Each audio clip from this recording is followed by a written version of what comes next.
AP ముఖ్యమంత్రి చంద్రబాబుకి మావోయిస్టుల నుంచి థ్రెట్ ఉంది అంటూ కొన్ని వార్తలు అయితే వస్తున్నాయి. అందులో భాగంగా ఇప్పటివరకు ఉన్న ఎన్ఎస్జీ ఎస్ఎస్సీకి తోడు కౌంటర్ యాక్షన్ టీం కూడా రంగంలోకి దిగింది అంటున్నారు. మరి ఇప్పటికీ అభివృద్ధి మంత్రంగా పనిచేస్తున్నటువంటి చంద్రబాబు మరి 53 రోజుల పాటు జైల్లో ఉంచినా కూడా ఆయనపై ఎటువంటి నేరాన్ని నిరూపించలేకపోయినా అప్పటి అధికార పక్షాలు ఇన్ని జరుగుతున్నా కూడా ఎందుకు మరి మావోయిస్టులు ఆయన టార్గెట్ చేయడం జరుగుతోంది, అసలు ఏం జరుగుతోంది అన్న విషయాన్ని తెలుసుకుందాం. మనతో పాటు ఉన్నారు సీనియర్ పొలిటికల్ అనలిస్ట్ ప్రసాద్ కానమల్లి గారు. నమస్కారం సార్. నమస్తే అమ్మా. సార్, అధికారంలోకి వచ్చిన దగ్గర నుంచి కూడా చంద్రబాబు గారిని మనం చూస్తూనే ఉన్నాం. రాష్ట్ర ప్రజలే నాకు హైకమాండ్, రాష్ట్ర అభివృద్ధే నాకు ముఖ్యం అని చెప్పి ఆయన పనిచేస్తూ ఉన్నారు. అంటే ఇప్పుడనే కాదు, గతంలో కూడా ఆయన అలాగే పనిచేశారు. అండ్ కక్షపూరిత రాజకీయాలు ఆయన చేసే ఛాన్స్ లేదని ఆయన చెప్పారు. అలాగే ఇప్పుడు పరిపాలన కూడా నడుస్తున్న పరిస్థితి. మరి అలాంటప్పుడు ఎందుకు ఆయనకు మావోయిస్టుల నుంచి థ్రెట్ ఉంది? గతంలో కూడా మనం చూసాము ఆయన ఒకసారి ప్రమాదం నుంచి తప్పించుకోవటం, అండ్ ఇప్పుడు కూడా మరి భద్రత పెంచారు అంటున్నారు. ఏం చెప్తారు సార్ మీరు? ఇప్పుడు ఇక్కడ మనం ఆలోచించవలసింది ఏంటంటే అమ్మా, ఈవెన్ నక్సలైట్లైనా ఎవరైనా కూడా ఆయన్ని ఎవరైతే శత్రువుగా చూస్తున్నారో, ఆయన ఎవరైతే నిర్మూలించాలనో లేకపోతే ఎవరైతే ఎలిమినేట్ చేయాలనో, ప్రాణానికి హాని చేయాలని చూస్తున్నారో వాళ్ళందరూ ఒక ఆలోచించవలసిన విషయం ఏంటంటే, ఒకప్పుడు ఓన్లీ కాంగ్రెస్ సింగిల్ పార్టీగా దేశంలో ఉన్నప్పుడు మన ఆంధ్ర రాష్ట్రంలో తీసుకుంటే, అప్పుడు ఉమ్మడి రాష్ట్రం కదా, అప్పట్లో కేవలం ఏదో ఒక ప్రధానమైన వర్గాలు, అప్పట్లో ఈ కమ్మ వర్గానికి కూడా పెద్దగా ప్రాధాన్యం లేదు. ప్రధానమైన వర్గం అంటే రెడ్డి అండ్ వెలమ. సో వీళ్ళ యొక్క ప్రాబల్యమే ఉండేది రాజకీయాల్లో. మంత్రులుగా అయినా, మినిస్టర్లుగా అయినా, ఎమ్మెల్యేలు, ఎంపీలుగా అయినా వీళ్ళే ప్రధానంగా ఉండేవారు. అటువంటిది రాజకీయం అంటే అందరి దాక్షగా ఉండేది మిగతా వర్గాలకి, ఎస్పెషల్లీ ఈ మైనార్టీస్కి కానీ, బీసీలకు కానీ, ఎస్సీ ఎస్టీలకు కూడా.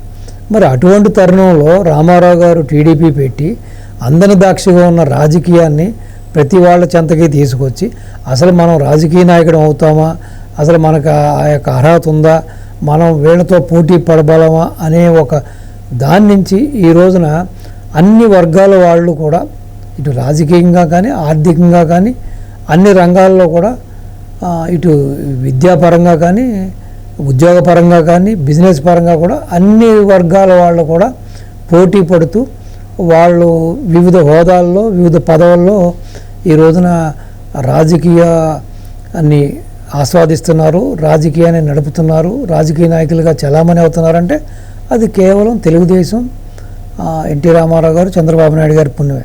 సో ఈ నక్సలిజం అనేది ఎక్కడి నుంచి వచ్చిందమ్మా? అప్పట్లో బడుగు బలహీన వర్గాలు, ఎస్సీ ఎస్టీలు, మైనార్టీలు, బీసీలకి ఒక భద్రత లేదు. అంటే ఒక అటువంటి తరుణంలో ఇది పుట్టుకొచ్చింది.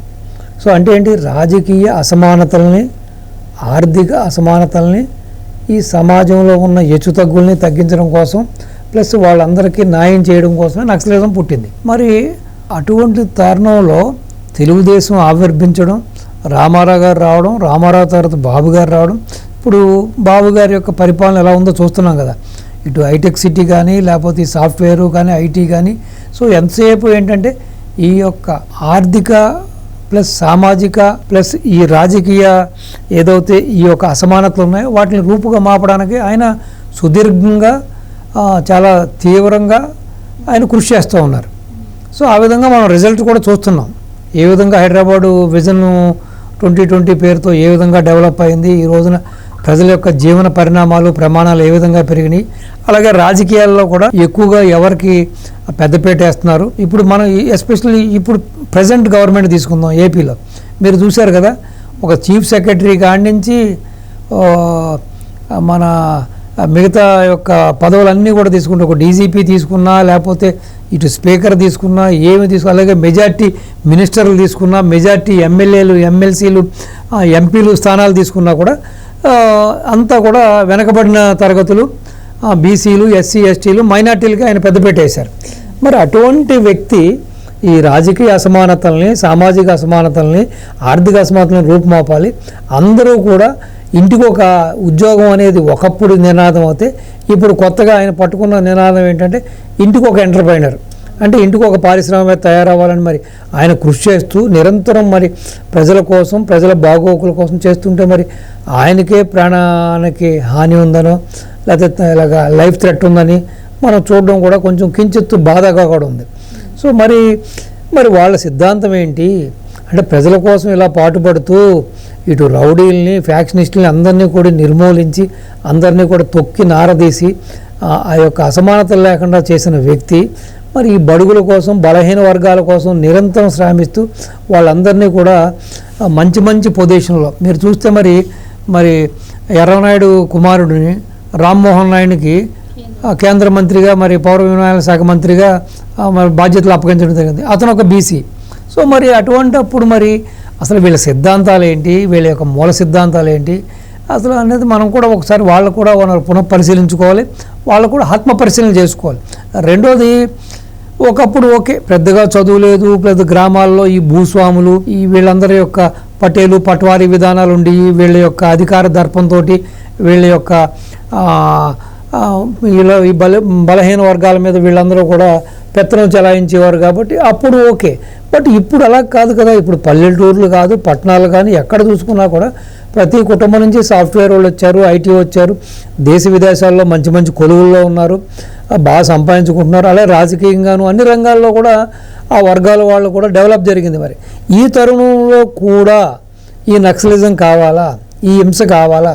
ఇప్పుడు ఎంతోమంది తెలివైన వాళ్ళు చదువుకున్న వాళ్ళు ఒకప్పుడు పెద్ద పెద్ద డాక్టర్లు పెద్ద పెద్ద ఇంజనీర్లు గోల్డ్ మెడలిస్టులు అందరూ కూడా ఎస్పెషల్ ఆ రోజున ఈ బడుగు బలహీన వాళ్ళ కోసం నడుము కట్టుకున్నదంతా కూడా చూస్తే మీరు ఈ నక్సలిజంలో అంతా కూడా అగ్రవర్ణాల వాళ్ళే.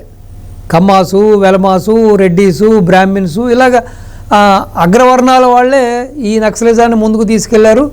చాలా వరకు ప్రజలకు మంచి చేశారు. మరి ఇటువంటి తరుణంలో ఇప్పుడు చాలామంది బయట చెప్పుకునేది ఏంటంటే ఇప్పుడు ఉన్నది సూడో జర్నలిజం జరుగుతుంది, సూడో నక్సలిజం జరుగుతుంది. అసలు అప్పటిలాగా ఒక సిద్ధాంతాలు లేవు, ఒక పద్ధతులు లేవు, కేవలం డబ్బుల కోసం వాళ్ళ యొక్క పర్సనల్ అజెండా కోసమే ఈ రోజున ఈ బాట పట్టారని చాలామంది అంటున్నారు. అది ఎంతవరకు నిజమో అన్నది ఆ పరమాత్మకు తెలియాలి, వాళ్ళకి తెలియాలి. ఏదేమైనా నాకు ఇప్పుడున్న పరిస్థితుల్లో ఆ విధంగా ఎవరు కూడా భూస్వామి కానీ లేకపోతే ఒక ఉన్నత వర్గానికి చెందిన వాళ్ళు ఈ పల్లెటూరుల్లో కాదు కదా ఎక్కడా కూడా ఆ పెత్తనం చెలాయించడానికి కూడా సాహసించట్లేదు. ఆ పెత్తనం చెలాయించుకున్నా కూడా అందుకున్నా కూడా ఆ వర్గాలు దాన్ని సహించట్లేదు. ఆ వర్గాలు ఎవరు కూడా వాళ్ళని మీద ఎక్కించుకుని గుర్రపు స్వారీ చేసుకోవడానికి రెడీగా లేరు. అంటే ఇక్కడ ఇంకోటి కూడా సార్, ఇక్కడ కేవలం మావోయిస్టుల నుంచే అంటారా, లేదంటే మావోయిస్టుల రూపంలో నుంచి వెనక నుండి ఎవరైనా నడిపించే అవకాశం కూడా ఉంటుందంటారా? ఇప్పుడు చెప్పలేం కదమ్మా. ఇప్పుడు మరి ఉమేష్ చంద్ర గారు ఒకప్పుడు సీనియర్ ఐపీఎస్ ఆఫీసరు అన్యాయంగా మరి అమీర్పేట చౌరస్తా దగ్గర నగర నడిబొడ్డుని చంపేశారు ఆయన్ని. సో దానికి కూడా ఏమంటారంటే రాజశేఖర రెడ్డి, రాజారెడ్డి వాళ్ళ యొక్క అన్యాయాల్ని అక్రమాలని అన్నీ అరికట్టాడు కాబట్టి వాళ్ళని నిలువరించాడు కాబట్టి వీళ్ళే నక్సలైట్లు ముసుగులో అతను చంపేశాడని కూడా చాలామంది బయట చెప్పుకుంటూ ఉంటారు. సో ఏదైనా మీరు చెప్పింది కూడా వాల్యుబుల్ పాయింటే. నిజంగా మరి వాళ్ళు అంతా చదువుకున్న వాళ్ళు చాలా విజ్ఞానవంతులు, ఎప్పుడు కూడా ప్రజల శ్రేయస్సు కోసం ఆ ప్రజల యొక్క బాగోగుల కోసం వీళ్ళంతా కూడా ఆలోచించే నక్సలిజం ఉన్నవాళ్ళు నక్సలైట్లు. ఈ విధంగా మరి ఒక ప్రజలకు మంచి చేస్తున్న నాయకుడు అది ఎటువంటి ఒక కక్ష రాజకీయాలు కానీ ఎటువంటి ప్రతీకార రాజకీయాలు కానీ లేకుండా ఎప్పుడు చూసినా సరే సంక్షేమము ప్లస్ అభివృద్ధి రెండు కళ్ళుగా ముందుకు సాగే, ఎక్కడ ప్రపంచంలో తెలుగువాడున్నా బాగుండాలి, ఎక్కడ ప్రపంచంలో తెలుగువాడే డామినేట్ చేయాలనే భావన ఉన్న ఆ మహానాయకుడికి మరి థ్రెట్ ఉందంటే ఒక కించిత్తు ఆశ్చర్యంగాను కొంచెం అవమానకరంగాను కొంచెం బాధంగా కూడా ఉంది. సో అటువంటి వ్యక్తిని ఎలిమినేట్ చేస్తే ఈ నక్సల్స్కి ఏమొస్తుంది? ఇప్పుడు 10 మందికి మంచి చేసేవాడిని, రాష్ట్రం బాగుండాలని దేశం బాగుండాలని కోరుకునేవాడిని, ఇంత పెద్ద మార్గదర్శి దీర్ఘదర్శి ఇంత విజన్ ఉన్న నాయకుడిని ఒక టార్చ్ బేరర్ని అంతమొందిస్తే వాళ్ళకు ఒరిగేదేంటి జరిగేదేంటి? కాబట్టి బహుశా మీరు చెప్పినట్టుగా ఆ ముసుగులో ఆ యొక్క వంకన వేరే ఎవరైనా సరే రాజకీయ ప్రత్యర్థులు కానీ లేకపోతే వేరే ఎవరైనా కూడా ఆయనంటే గిట్టని వాళ్ళు ఆయన ఈ విధంగానే కొనసాగితే మళ్ళీ మనకు రాజకీయం రాదనో లేకపోతే మనం ఈ యొక్క పదవులకు రాలేమనో లేకపోతే పవర్లోకి రాలేమనే భావన ఉన్నవాళ్ళు కూడా ఎవరైనా ఈ విధంగా చేస్తున్నారా అన్నది కూడా మనం ఆలోచించాలి. ఏదేమైనా ఇది నిజంగానే శోచనీయం. 24 గంటలు కూడా ప్రజలతో మమేకమై ప్రజల కష్ట సుఖాల్లో పాలు పంచుకుంటూ ఆయన కూడా ఒక సామాన్య ఉద్యోగులాగా పెన్షన్లు ఇస్తూ ఆ విధంగా ప్రజల్లోకి దూసుకెళ్ళిపోతున్న నాయకుడికి ఈ విధంగా థ్రెట్ ఉందనడం, మళ్ళీ దీనికి తగ్గట్టుగా ఇప్పుడు ఆ స్పెషల్ కమాండోస్ స్పెషల్ ఫోర్స్ని మళ్ళీ వీళ్ళందరికీ స్పెషల్ బెటాలియన్ని కేటాయించడం అనేది ఇది నిజంగానే శోచనీయం. మరి అటువంటి వ్యక్తిత్వం ఉన్న నాయకుడు అదే వేరే రాష్ట్రంలోనో వేరే దేశంలో ఉండుంటే అసలు ఆయన బాటికి ఆయన రోడ్లు ఆయన బాటికి ఆయన ఫ్రీగా ఎవరు లేకుండానే కూడా నడిచెళ్ళిపోయే వ్యక్తిత్వం ఉన్న వ్యక్తి ఆయన. సో మరి అటువంటి వ్యక్తికి ఉన్నాను. దీని విషయంలో నిజంగానే నక్సలైట్ల పాత్ర ఉందంటే వాళ్ళు కూడా ఒక పునరాలోచన చేయవలసిన పరిస్థితి ఉంది.